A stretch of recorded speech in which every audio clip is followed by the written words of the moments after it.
It's Rose Ross here from the Tech Trailblazers, here with Cody Cornell, CEO and co-founder of Swimlane. So, hi, Cody. Thanks, Rose. Appreciate you having me here for our impromptu podcast here. Yes, well, let's hope we get the quality in the wonderful Marriott Mongoose. Yeah. Interestingly enough, I went to a security founders event, which they do at Black Hat and RSA every year. And we were kind of talking through the places that everybody has meetings as a startup founder around RSA, because you don't have any space. You can't afford a meeting room. So apparently it's a rite of passage to know about all the secret spots to do meetings, as in the mezzanine level at the Marquee or the back of the Starbucks, or there's these different places where everybody knows they can go when you don't actually have a space. So this feels good. This feels normal. So. Yeah. Oh, glad you feel at home here. Well, first of all, congratulations on being named as our Male Trailblazer of the Year. Thank you. Obviously keen to find out a little bit more about you and how, and Swimlane, and find out, what you think got you the full marks on this particular accolade. Yeah. So I'm going to ask you a few questions. I've had a little look at your background. So interestingly enough, you started your career as an electrical technician for the US Coast Guard. So Correct. How did that come about? So I grew up in rural Montana. When most people think about Montana, they think of the beautiful western part of the state with the mountains. I grew up in the part that's just flat and full of cows. So I wanted to go someplace, right? And, for better or worse, and honestly probably wasn't terribly prepared to go to college based on some of my ACT scores and things like that. So I joined the service. Actually joined a year before I graduated high school, kind of a pre-commit, spent 5 years in the Coast Guard. First duty station was actually on the Polar Star, which is out of Seattle, which, when I joined the Coast Guard, I wanted to see the world. Instead of seeing it around the equator, I actually saw it the other way around. I went to Antarctica and the Arctic and, did some interesting things, but my last duty station was in Baltimore. And obviously in the federal space, there's lots of opportunity there. So got into federal contracting, got into security right there, working, in the DC metro area. So. Brilliant. Yeah, because I see there was also a stint with the Department of Homeland Security before you moved into the corporate world. Yep. So yeah, a lot of my career was either working in a SOC as a security analyst, or deploying the tools that a security ops team would need, right? So, if it's SIM or endpoint or vulnerability management, spent a number of years deploying those, enterprise tools, for the DoD, for DHS, and for several different, commercial organizations as well. So yeah, we really started building Swimlane for ourselves. We were security analysts. We didn't like copying and pasting and doing a lot of this really rote work. It wasn't exciting. It wasn't why I got into security. But you also have to do it. From a compliance perspective, from a best practice perspective, you have to do these things, but we felt like there was a better way to do it. And that's really, what inspired us to get started. So. Yeah, and you your first startup per se was for professional services. Correct. In that particular space. Yep. And then I'm assuming that Swimlane grew out of that experience for your customers as well. In many ways, right? So the first developers we hired to help us make other tools work, we actually, they started building the Swimlane platform. I can't take credit for that. I'm not a software developer. That they actually did that work. And also the funding, right? So, one of the things that I really, think about is that domain experience that I got during that period of consulting with these organizations that were experiencing the pain point that Swimlane solves for. Give us some credibility, give us some real insight, but it also, obviously give us the capital that we needed to start the business. What's up, Gary? Sorry to interrupt. Cool. So that was the beginning of it. So this is all that security, orchestration, automation, response. Yep. You're seen as the only US vendor of this. So, and clearly you're doing well. You've had a number of accolades, including the Black Unicorn, which sounds very exciting. And I like in the press release announcing your win. Actually, it was on the LinkedIn post. It describes you as fearless. So I'm curious to see why your team has described you as fearless. Coast Guard. I'm trying to think helicopters. Oh no, coming down. No. So when I was on a boat, I worked in a machine room. I didn't get outside much, so there wasn't much perilous work that I did that was in the Coast Guard. There are definitely people that do that work. That was not me. I don't know. It was I think more of a cliche, the fearless leader. I think think is a common cliche. So I appreciate the characterization. Persistent, maybe, slightly annoying at times, but fearless, maybe not. We'll see. Taking risks is it's terrifying, in all honesty, and thankfully, we've persevered and continued to grow, but fearless probably isn't a characterization I would give myself. So, well, I think that other people giving you that particular label is not necessarily a bad thing. So they're obviously seeing something in you that is there. And being an entrepreneur is quite scary sometimes. It is. I mean, it is putting yourself out there when you've come from a backdrop of public service and big organizations like American Express and IBM, where there's you have safety nets. Yep. You don't get those once you get into a startup environment. I think on the flip side, though, other people that are thinking about starting their own business, the advantage we have as security folks is there's such a shortage of people. I mean, one of the great reasons why we built the product, I guess it's not a great reason, but one of the reasons that we did, there's always a lot of job opportunity. And I think, people that are kind of on the fence right now thinking about, should I start that thing that I've been thinking about? The truth is, you can try it. If it doesn't work, you can get a job. There's probably a job out there for you. And I know when we were recruiting early on to bring on our first, teams and individuals to help us grow the business, it was always hard to convince people to start a startup. I mean, you have 4 kids, or you got a spouse or a mortgage. I mean, those are real things that you have to think about. But most of these individuals could get a job at the drop of a hat. And as an employer, that's terrifying, because then you have to have a reason. You have to keep people excited to stay with the organization. But on the flip side, you can probably take that risk, because you do have a safety net. It might not be a Fortune 500 organization, but there's an organization out there that wants you. And considering the staffing shortage we have, you're probably okay. You could probably make that risk. Yeah, so. Definitely a skills gap that a lot of people can fill. So, from your perspective, challenges that you've faced over the time that you've been running Swimlane since 2014, you've gone through Series B funding. Yep. Congratulations on that. Thank you so much. Appreciate it. It's always good. People think, well, that's an awful lot of money. Yep. Cody's kicking back now in the Caribbean, but obviously you've got a big team and you've got big plans. So, I think I will do almost 60 meetings this week. So, Caribbean sounds fantastic. But yeah, definitely not the case. But yeah, I mean, it has been. It's a roller coaster, right? There's days, I talk about to the team a lot about like the emotional roller coaster that it is, right? You can have, your highest high on the same day that you have your lowest low. And it is an emotional roller coaster. And there's some amazing people on the team. My wife is terribly supportive. I couldn't do these things if I didn't have like that infrastructure to make this a reality. The only way you can come and spend, weeks and weeks and weeks, a year away from home is if somebody is taking care of the rest of everything else in your life, and supporting you to do that, because you do have to travel at the drop of a hat, and I couldn't do that without that support infrastructure, both in the office and outside of it. So I mean that's super important, and I think sometimes underappreciated. For better or worse, I get a little bit of press from time to time. Probably should be able to put a few other people in that, because they definitely make that a reality. So brilliant, sounds good. And what do you say, sort of from challenges, is obviously juggling that, having the life outside of Swimlane and maintaining that. Any other challenges that you feel you've faced?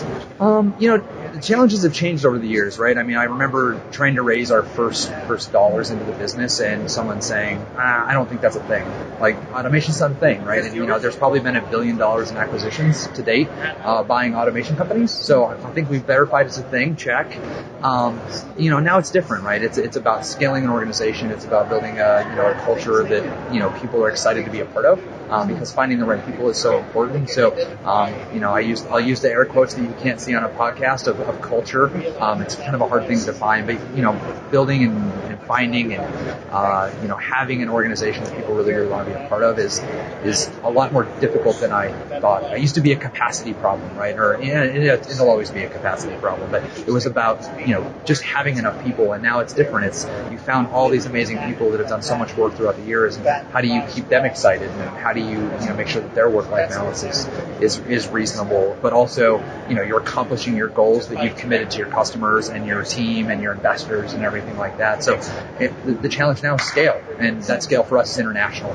We have, staff in Europe, and the Middle East, and Australia, and Singapore, and we're scaling the different functions, and those functions become more, specific and more specialized. And, that's the change. Everybody used to be a utility player. They used to do everything. And now, people are, it's exciting. Like, people have years of experience doing these very specific things, and it's amazing to see what they're capable of in those moments. Just because I can imagine trying to accomplish what they do. So, like, that's super exciting. So. And obviously you talked a little bit about challenges. What would you say you're most proud of over the last 5 or so years since you set up the company? I think there's two things that I get really, really excited about. One is I had this problem of just struggling to keep up with what I need to do on a day-to-day basis, and to see somebody that I've never met before, because one of our sales reps closed a deal, and the customer success team got the use cases, worked with them to get those use cases going, and they're experiencing the feeling that I wish I would have had, and seeing that happen, like just seeing people use the product the way that I thought they would, and having the positive impact on their day-to-day life is super amazing. Like that's super fulfilling. The other is, I always wanted to own a business. I always thought it'd be like a sandwich shop or something like that, not a tech company. So, I mean, it's at the stage that we're at, it's truly a family. Like, and we have people in the office and they bring their kids in because, the spouse is sick or they had to go drop the car off, and you get to meet people's kids, and you realize that, it's not just the business, it's the families and the individuals that are, part of that. That's super satisfying. Like that's awesome. So yeah. Fantastic. So just looking at a few other things. I mean, you talked about culture there, and I noticed again a quote from the press release this time, talking about culture isn't just free snacks and ping pong. So I'm assuming there might be free snacks, but obviously it goes well beyond that. And I put that not as a dig at, but obviously the hipster world of consumer tech or startup stuff where it's all, really warm and fuzzy. Yeah. But, what you're saying is you've got to go a bit deeper than that. Yeah, I think it is more than just the things that you give away for free, right? It's people come to work because they like the people that they're with more than they like the free snacks. And someday someone will convince me to put a ping pong table in the office, though I haven't done it yet. It's just it hasn't happened. But yeah, it is.